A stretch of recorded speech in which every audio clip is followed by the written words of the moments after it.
पुढच्या खरा म्हणणाऱ्या मुलींवर यायचं आहे.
लेकराचे हित हे चिमावलीचे चित्त ऐशी कळवळ्याची नसे लाभणारी प्रीती पोटी साहे भारत त्याचे सर्वही वाहे तुका म्हणे संताचे पायी ओझे विठ्ठल विठ्ठल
ऐशी कळवळ्याची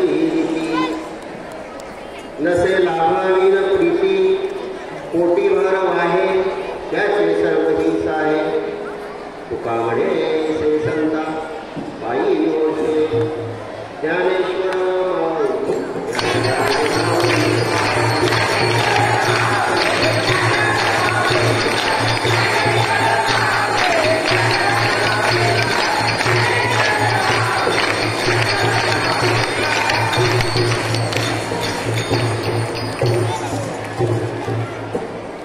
ज्यांनी शिक्षण देणं हाच आपला धर्म मानला, ज्यांनी समाजातील सर्वांना सुशिक्षित करण्याचं व्रत स्वीकारलं,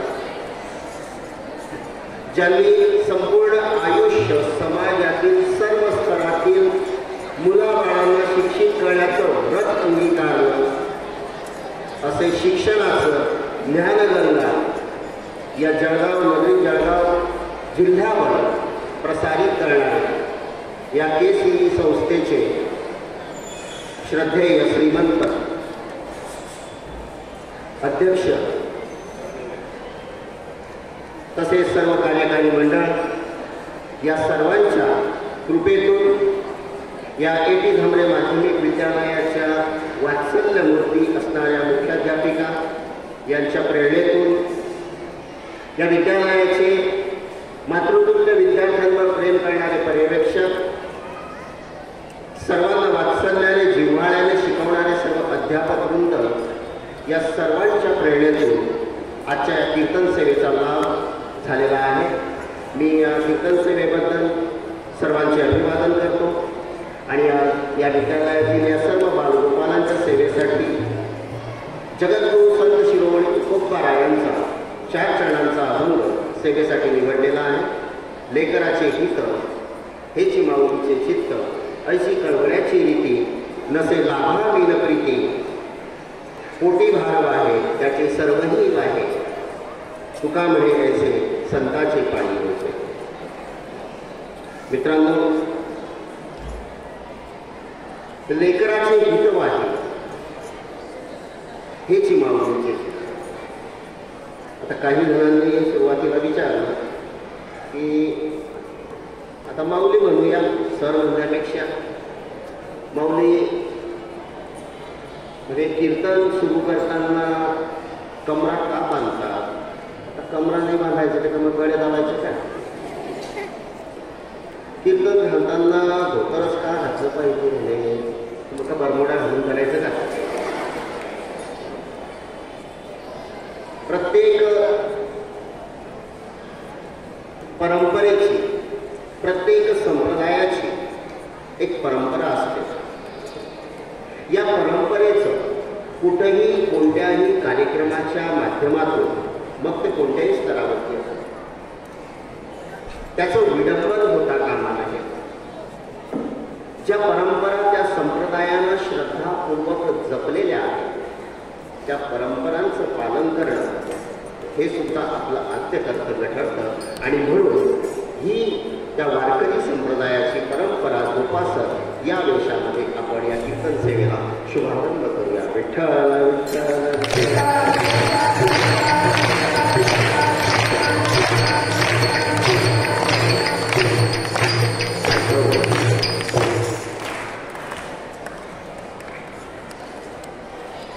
लेकराचे हित हेच माऊलीचे चित्त.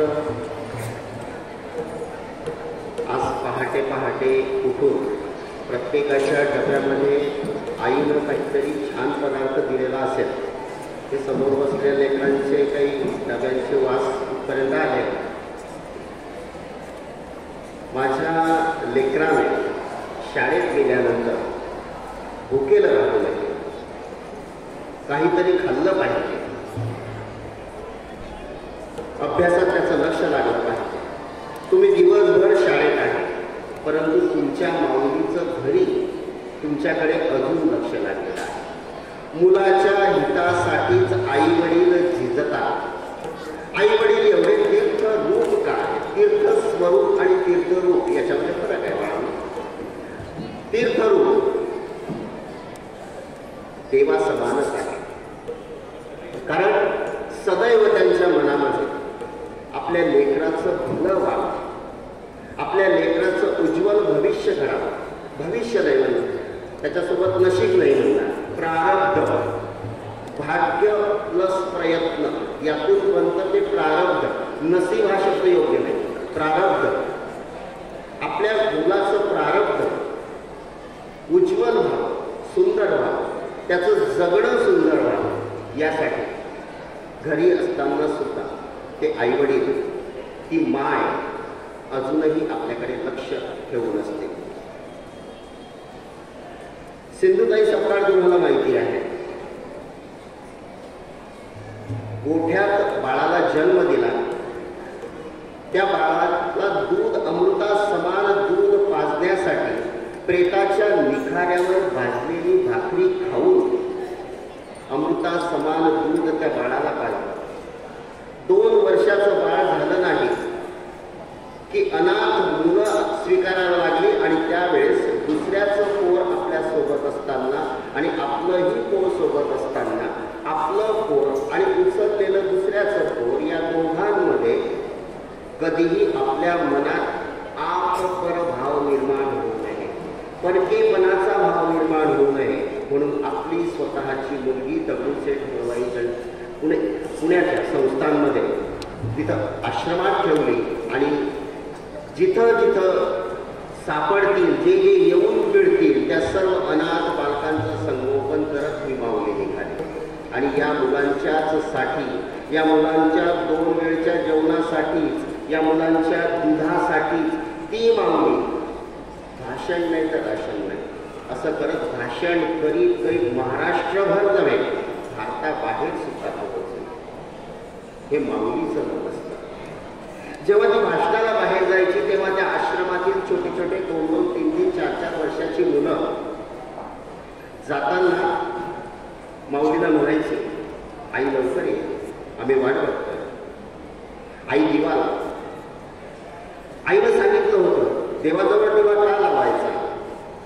की देव आपलं भलं करतो, देव आपलं रक्षण करतो. जोपर्यंत देवघरात नंदा दीप जळतो आहे तोपर्यंत घरामध्ये मांगल्य आहे, पावित्र्य आहे, सद्विचार आहे, सद्वृत्ती आहे. आणि म्हणून ती मुलं माऊली बाहेर गेली, सिंधुताई बाहेर गेली की तो दिवा पेटवायचे. दिवा विझू नये म्हणून त्याच्या आजूबाजूला सर्व लेकरं छोटी छोटी आपल्या चिमुकल्या हाताने तो दिवा विझू नये म्हणून बसायची. आणि जाताना तिला सांगायचं, आई लवकर ये ग, आम्ही वाट बघतोय. आणि ती सुद्धा लोकांकडे भाषण केल्यानंतर पदर पसरायची आणि माझी मुलं माझी वाट बघतायत दुधासाठी, भुके 2 घासासाठी म्हणून पदरामध्ये काही ना काहीतरी घेऊन आणायचे. हे आईचं आणि मुलाचं हे नातं असतं. उचललेल्या अनाथ मुलांबद्दल एवढं प्रेम या माऊलीच्या जिव्हाळ्यावर या मनामध्ये आहे तर विचार करा, जिच्या उदरातून आपण जन्म घेतलेला आहे अशी माऊली आपल्यासाठी किती अनमोल असेल, महान असेल, थोर असेल.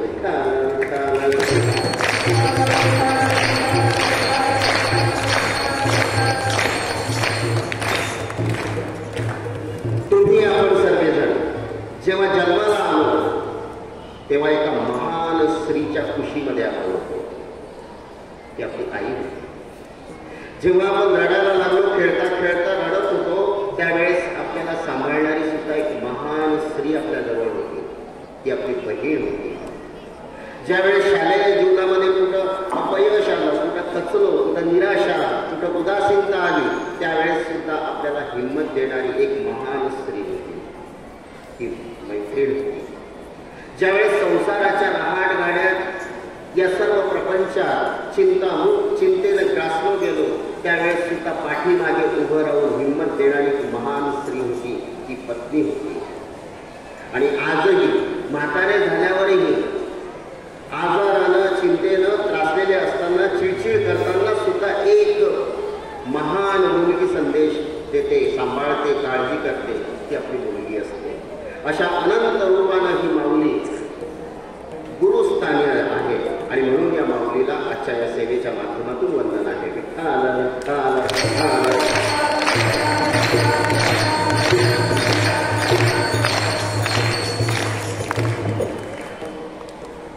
माऊली छान वर्णन करतात.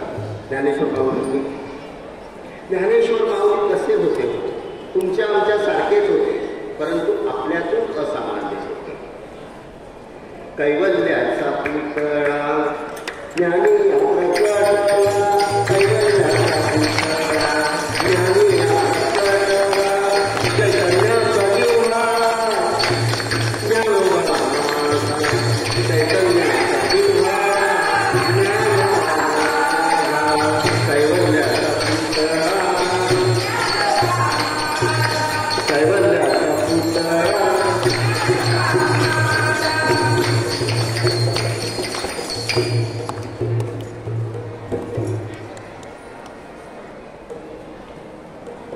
आपल्या विद्यालयातीलच उदाहरण म्हणून द्यावं. हे 5वीतलं पोरग नवीन ऍडमिशन झाले, परिस्थिती नव्हती, वडील नव्हते, एकटी आई होती, मोलमजुरी करून त्याला त्याचं भविष्य घडवावं म्हणून एवढ्या चांगल्या नावाजलेल्या, नावलौकिक असलेल्या, संस्काराचं माहेर घर असणाऱ्या या शाळेमध्ये ऍडमिशन करण्याचा हट्ट होता. पैसे पुरेसे नाही होते. मुख्याध्यापिका मायबाबूने थोडीशी दया दाखवली आणि त्याचे ऍडमिशन करून घेतले. शाळेत आला, रमला, मुलांमध्ये बागडला, खेळला आणि असं एक दिवस त्याचे 4 तास मित्र यात्रेला जायला निघाले. याने घरी हट्ट करता, आईने यात्रेला जाऊ का माझ्या मित्रांसोबत? जा रे बाबा. एकुलता एक मुलगा कोणी, त्या मुलाशिवाय आईला कोणी नाही, आईशिवाय त्या मुलाला कोणी नाही. दुसऱ्या दिवशी पहाटे मित्रांसोबत यात्रेला जायचं आहे म्हणून रात्री पटकन निघाला, सकाळी पटकन लवकर उठला, घाईगरची तयारी केली. आई म्हणाली, बाळा जातो आहे, जेवण केव्हा भेटेल, काय केव्हा भेटेल, थोडंसं खाऊन जा. आईनं चुलीवरती दूध तापत ठेवलं, दुसऱ्या गॅसवरती दुसऱ्या बाजूला गरम गरम भाकरी तयार केली. मुलगा घाई करायला लागला, आई दे लवकर, आई दे लवकर. मुलं वाट पाहत आहे, आई दे लवकर. आईनं घाई करते, ती गरम गरम भाकरी त्याच्या ताटामध्ये टाकली. दुसऱ्या बाजूचं दुसऱ्या चुलीवर असताना ते दूध उतरवायला लागली. तिला ते दूध उतरवण्यासाठी, गरम भांडं उतरवण्यासाठी काही सापडलं होतं. मुलगा इकडे घाई करत होता. माऊलीनं तसंच हातामध्ये काहीही न घेता ते भांडं पकडलं. सर्वशी बोटं जळाली. तरी तिनं पुढचा विचार नाही केला. लगेच पुन्हा एकदा बोटं कणिकेमध्ये भिजवली आणि ते भांडं उतरवलं. मुलाच्या ताटामध्ये दूध टाकलं. त्या मुलानं हे सर्व पाहिलं. दुधामध्ये मिक्स करून त्यानं भाकरी खाल्ली. जायला निघाला. आईनं बळेबळे त्याच्या वरच्या खिशामध्ये 50 रुपयाची नोट दिली. बाळा, यात्रेमध्ये फिरतो आहे, काहीतरी खा रे राजा, थोडंसं काहीतरी खा. यात्रेची गंमत पहा, सांभाळून ये, अंधार पडण्याच्या आधी घरी ये. माऊलीनं समजावलं. मुलगा हो हो करत घराच्या बाहेर त्यांना घेऊन पोचले. यात्रेत फिरला. आकाश पाळण्या बघत फिरला. वेगवेगळी दुकानं पाहत फिरला. वेगवेगळी रेस्टॉरंट पाहिली. त्याची बरोबरची मित्र वेगवेगळ्या थंड पदार्थांची, पेयांची, गरमागरम वस्तूंची, सर्वांची चव घेत होते. आकाश पाळण्यात बसत होते. जेव्हा याला म्हणायचे तेव्हा हा म्हणायचा मला भूक नाही. आकाश पाळण्यात बसायचं म्हणजे मला भूक येते. काहीतरी प्यायचं म्हणजे मला थंड सहन होत नाही. असं करत करत त्याने दिवस ढकलला. आता उन्ह उतरतीला लागली. मित्र आता परत घरी जायच्या मार्गाला लागत होते. तेव्हा जाता जाता त्याने एक वस्तू घेतली. आपल्या शर्टाच्या खाली पॅन्टमध्ये ती पोचली आणि घरी जायला लागली. आईनं सांगितल्याप्रमाणे अंधार पडायच्या आधी घरी पोहोचली. घरी आल्याबरोबर आईला म्हणाला, आई मी तुझ्यासाठी एक वस्तू आणली ग. आईने मी तुझ्यासाठी एक वस्तू आणली ग. आईला मोठं कौतुक. माझ्या छोट्याशा बाळानं, छोट्याशा राजानं काय आणलं बघायला गेले. आई तू आधी डोळे मीठ, तू डोळे बंद करा. अरे काय आणलं राजा, तू आधी डोळे बंद कर. आईनं डोळे घेतले. आईच्या बोटांवरती हसून होतं. डोळे भावनेनं भरले होते. आईनं डोळे झाकले. मुलानं हळूच आपल्या शर्टाच्या खालून सांडशी काढली आणि आईच्या हातात दिली. तो त्या सांडशीचा स्पर्श झाल्याबरोबर तिनं खाडकन डोळे उघडले आणि तिच्या डोळ्यातून अश्रूच्या धारा बघला. किती माझं हुशार लेकरू, सकाळी माझी बोटं जळाली तर स्वतः उन्हातानात फिरताना पोटाला काही खाल्लं नाही लेकरानं. त्याला काही प्यावंसं वाटलं असेल, काही दिलं नाही. लेकराला हौस करावीशी वाटली, लेकराला काही केले नाही. लेकरानं माझ्यासाठी सांडशी आणली.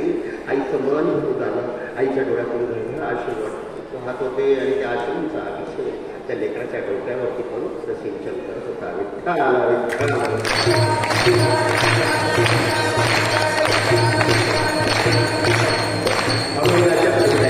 लेकराचे हित हे शिवावणीचे चित्त, ऐशी कळवळ्याची भीती, नसे लाभावी न प्रीती.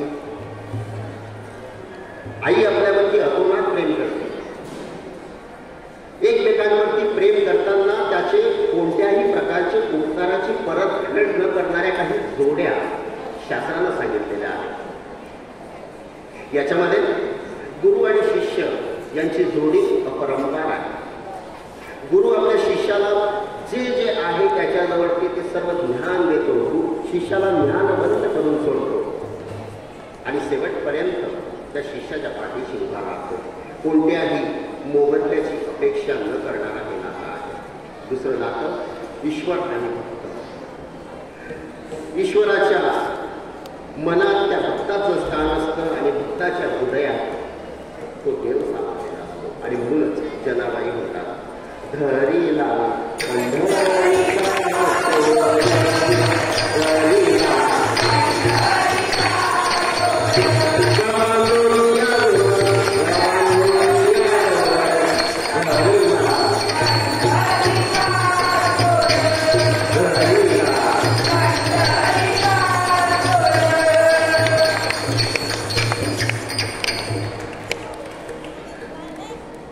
जगात 3 गोष्टी अतिशय सुंदर असतात. 3 गोष्टी ज्या कोणत्याही कठीण हृदयाच्या माणसाच्या मनात सुद्धा प्रेमाचा पाझर फोडतात. आणि त्या 3 गोष्टी म्हणजे पाळण्यात झोपलेलं ते बाळ, अतिशय सुंदर दृश्य, गाईच्या पाण्याला दूध पिणारं वासरू, आणि एवढी तुम्ही शांत बसलेली लेकरं. विठ्ठला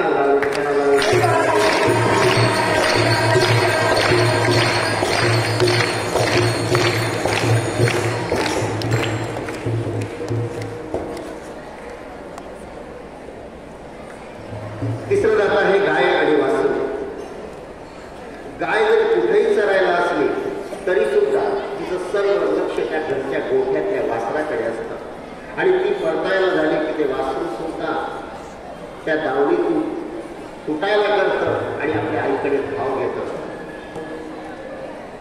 धेनू चरे वनी, धेनू चरे वनी, लक्ष तिचे वत्सावरी. ती जंगलात चरते परंतु तिचं लक्ष आपल्या घरच्या वासराकडे लागलेलं असतं. हे एक नातं. अशा या उपकाराची कोणतीही परतफेडीची अपेक्षा न करणार हे नातं आहे. आणि अशा अभंगाच्या दुसऱ्या चरणात ऐशी कळवळ्याची रीती नसे लाभावील प्रीती. कोणतीही अपेक्षा नाही. आई वडील जे करता आहेत ते फक्त मुलांच्या भल्यासाठी करतात, आपल्या भल्यासाठी करतात. आणि म्हणून आपल्याला कितीही मोठा आनंद झाला तरी या जगातल्या दोनच गोष्टी आपल्यासाठी, दोनच व्यक्ती महत्त्वाच्या असतात की ज्या आपल्या निरपेक्ष निस्वार्थ आपल्या आनंदात साजऱ्या होतात आणि ते म्हणजे आई आणि वडील. म्हणून घरून निघताना केवळ कोणत्याही कामाला घरून निघताना त्या मात्या त्यांचे चरण स्पर्श करून वंदन करून निघाले तर कधीच चुकीचा पाऊल तुमचं पडणार नाही. हाही एक संस्कार तुम्ही अंगी बाळगून घ्यावा हीही अपेक्षा आहे.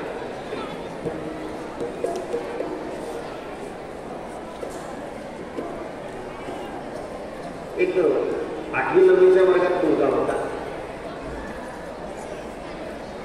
त्याला शाळेत सर्व मुलं चिडवायची. आंधळीचा मुलगा, डुचकीचा मुलगा. तो रडत रडत घरी यायचा. घरी येऊन मग आईला सांगायचा, आई मी आता शाळेत जाणार नाही, मी कंटाळलो, मला नेहमी मुलं चिडवतात, आंधळीचा मुलगा, मी आता शाळेत जाणार नाही. आई म्हणाली, अरे असं नाही, बोलतात त्यांना बोलू द्यायचं, आपण आपलं काम करायचं, आपण आपला अभ्यास करायचा. विठ्ठल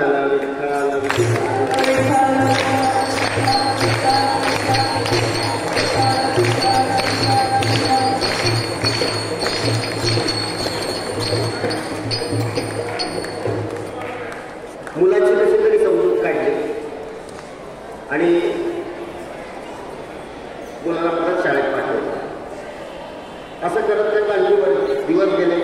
10वीच्या परीक्षेमध्ये मुलगा संपूर्ण जिल्ह्यातून पहिल्या नंबरने पास झाला. सर्वत्र कौतुक झालं, मान सन्मान झाला. त्याचा सन्मान झाला. त्या सन्मानाच्या ठिकाणी त्यानं आईला सांगितलं, आई तू तिथं येऊन तू जर आली तर मला पुन्हा चिडवतील, आंधळीचा मुलगा म्हणून. आईनं ते सुद्धा ऐकलं. आई त्याच्या सन्मानाला गेली नाही. आणि 12वीच्या परीक्षेमध्ये तर मात्र मुलानं आणखी शिखर गाठलं. तो संपूर्ण महाराष्ट्रातून पहिला. मग काय विचार, त्या मुलाचं कौतुक सर्वत्र होत लागलं. त्या गावामध्ये सर्व आमदार, मंत्री, मोठी माणसं त्याच्या सत्कारासाठी येऊ लागले आणि संपूर्ण ग्रामस्थांनी आपल्या गावातल्या मुलाला एवढं यश मिळवलंय म्हणून त्याचा सन्मान करण्याचा कार्यक्रम ठरला. कार्यक्रमासाठी याला सन्मानासहित आमंत्रण मिळालं. यानं जातानाही सांगितलं, आई माझा स्टेजवरती सन्मान होईल तेव्हा तू येऊ नको बरं तुझा, कारण तिथं तू जर आली तर तिथंही मला मुलं चिडवतील, आंधळीचा मुलगा, डुचकीचा मुलगा. आई त्याला म्हणते, नाही राजा, मी नाही येणार, तू तुझा सन्मान स्वीकार, मी येणार नाही. आणि त्याचा सन्मान झाला. आणि त्याच वेळेस ती लांबून आईचं मन शेवटी आपल्या मुलाचा सन्मान होतोय म्हटल्यानंतर तिच्याने राहावं गेलं नाही. लांबून का होईना आपण बघू म्हणून ती लांबून बघायला लागली. परंतु त्या उंच स्टेजवरून कोणाकडे लक्ष गेलं आणि त्यांनी आवाज दिला, अरे या एवढ्या गुणवान मुलाची आई तिकडे मागे उभी आहे, तिला सन्मानासहित आणावं, व्यासपीठावर आणावं म्हणून घोषणा केली. आणि मग आईला आणण्यात आलं. आईला थोडा वेळ कौतुक वाटलं, परंतु तिला पाहिलं की आपल्या मुलाचा चेहरा खरखर उतरलेला आहे. घरी आल्यानंतर त्यानं राग केली, तू का आली, तू लांबून जरी का आली वगैरे तिच्यावर चिडचिड केली, आपली बॅग भरली आणि निघून गेला. तर त्या दिवसापासून तो परतलाच नाही. वर्ष गेलं, 2 वर्ष गेली, 10-15 वर्ष वर्षाचा काळ निघून गेला. मुलगा शिकला, ज्ञानी होता, शिकला, मोठ्या अधिकारी पदावरती लागला, परदेशात गेला, परदेशातून परत जाऊन तो भारतात आला. आता आई थकली होती, आईला काही दिसत, आई आता देखील असहाय्य झाली होती. पण तरी सुद्धा ती काठी टेकत टेकत जायची, पोस्टमनला विचारायची, बाबाने माझ्या मुलाचं काही पत्र, माझ्या मुलाचं काही पत्र. प्रत्येक वेळेस निराश व्हायची. असे दिवस गेले. 10-15 वर्षाचा काळ निघून गेला आणि एक दिवस ती म्हातारी देवाघरी गेली. गावातल्या काही सद्गोष्ठांनी सर्व अंत्यविधी केला आणि संस्कार केला. 20-25 वर्षानंतर तो मुलगा काहीतरी सरकारी अधिकारी म्हणून त्या गावाच्या परिसरात आला. त्या गावात आल्यानंतर त्याला आपलं गाव समजलं, आपण त्या शाळेत शिकलो, आपण त्या घरात राहिलो, ते सर्व त्याला आठवलं. घरी गेला. ते आता घर पडकं झालं होतं, पडलेल्या अवस्थेत होतं, आजूबाजूला गवत वाटलेलं होतं, विपन्न अवस्था होती. त्याने दरवाजाला हात लावल्याबरोबर दरवाजा निखळून पडला. घरात गेला. सर्वत्र अस्ताव्यस्त वस्तू होत्या, सर्व जाळे पसरले होते. तिथंच एका कोपऱ्यामध्ये आईचा फोटो लावला. आईच्या फोटोला हात लावल्याबरोबर त्याची डोळी जुनाट झाली होती. फोटो पटकन खाली पडला. फोटो खाली पडल्याबरोबर त्याच्यावरची काच तुटली आणि त्या काचेच्या मागे ठेवलेला एक कागद, जीर्ण झालेला कागद त्याला दिसला. त्याने तो उचलला. त्याच्यावरती एका हॉस्पिटलचा शिक्का आणि हॉस्पिटलचं नाव होतं. त्याने पाहिलं, त्याच्यावरती लिहिलं होतं, त्या हॉस्पिटलच्या डॉक्टरांनी लिहिलेलं होतं. आई तुला कधीच सांगणार नाही, पण ते केव्हा तरी तुझ्या समोर यावं म्हणून मी हे लिहून केलेलं आहे. तुझा अजून नाव ठेवलेलं नाही. तू जन्मलास तेव्हा तुला जन्मतः एक डोळा नव्हता, तू जन्मांध होता. जेव्हा तुझी आई शुद्धीवर आली, तिच्या हातामध्ये तुला दिलं, तेव्हा ती आनंदानं हर्षित झाली, रोमांचित झाली. तिला तिच्या डोळ्यातून आनंदाश्रू वाहू लागले आणि तिचा तो आवेग संपल्यानंतर मग तिला सांगितलं की माई, तुम्हाला मुलगा झाला आहे, परंतु दुर्दैव त्याला एक डोळा नाही. आई आणखी जसं रडायला लागली. ते रडणं पाहून डॉक्टरांनी तिला समजावलं की माई, एवढा शोक करू, अजूनही जर कोणीतरी याला डोळा दिला तर आता याच वेळेस दुसऱ्या डोळ्याचं रोपण होऊ शकतं आहे. आईनं मागचा पुढचा विचार न करता आपला स्वतःचा डोळा डॉक्टरांना त्या मुलासाठी बसवायला सांगितलं आणि तोच डोळा काढून, तुझ्या आईचा डोळा काढून तुला बसवलेला होता. आणि जेव्हा तुला हे समजेल तेव्हा कदाचित तुझी आई असेल नसेल. आता त्या मुलाला आठवलं की आपल्याला मुलं शिकवायचे, आंधळीचा मुलगा, आंधळीचा मुलगा, डुसकीचा मुलगा, डुसकीचा मुलगा, आणि त्या तेव्हा समान आपल्या आईला आपण गमावलेला आहे.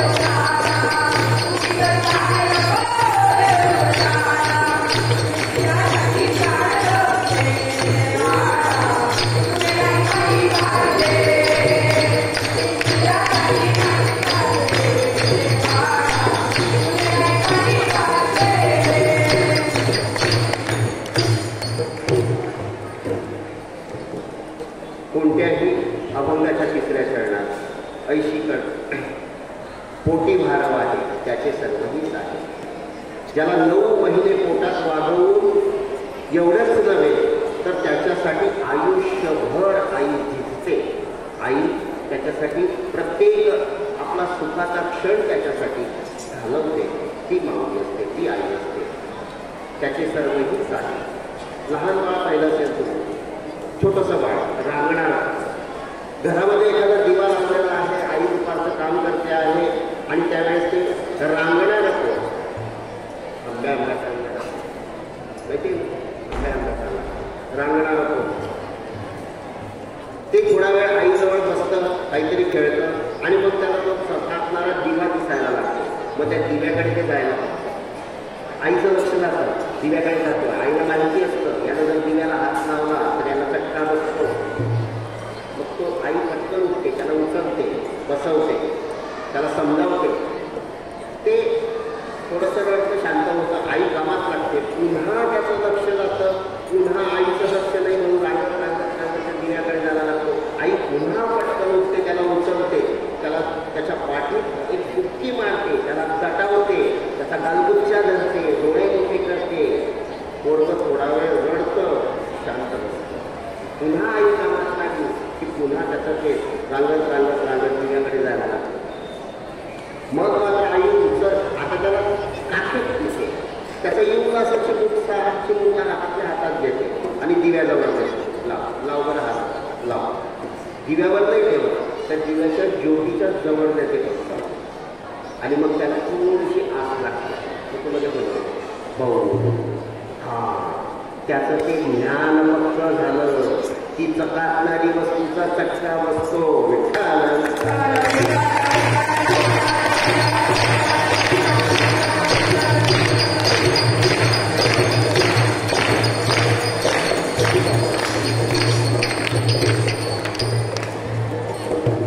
त्याचे सर्व हित आहे. तुका म्हणे माझे सर्व संता पायी वजे. आणि या संतांच्या चरणी तुकाराम माऊली, तुकाराम महाराज या संतांनाच विनवणी करतात. संतांचं जीवन जर पाहिलं तर ज्ञानेश्वरांनी भिंत चालवली. 700 वर्षापूर्वी ज्ञानेश्वरांनी भिंत चालवली. रेड्यामुखी वेद बोलवले, रेड्यामुखी वेद बोलवले. म्हणजे याचा अर्थ रेडे आधी वेद शिकले, नंतर आपण शिकले. रेड्यांना आधी रेड्यांना वेद बोलवले. तसे रेडे बोलतात. तुकोबारायाच्या गाथा इंद्रायणी जशाच्या तशा वर आल्या, न भिजता न काही दिसल्या जातात. ह्या गोष्टी संतांच्या आयुष्यातील या सामान्य राहून सुद्धा असामान्य कार्य त्यांचं आहे. आणि अशा या संतांनी सारं जीवन तारून घ्यावं, सारं जगणं सुंदर करावं असंच मागणं तुकाराम महाराज संतांच्या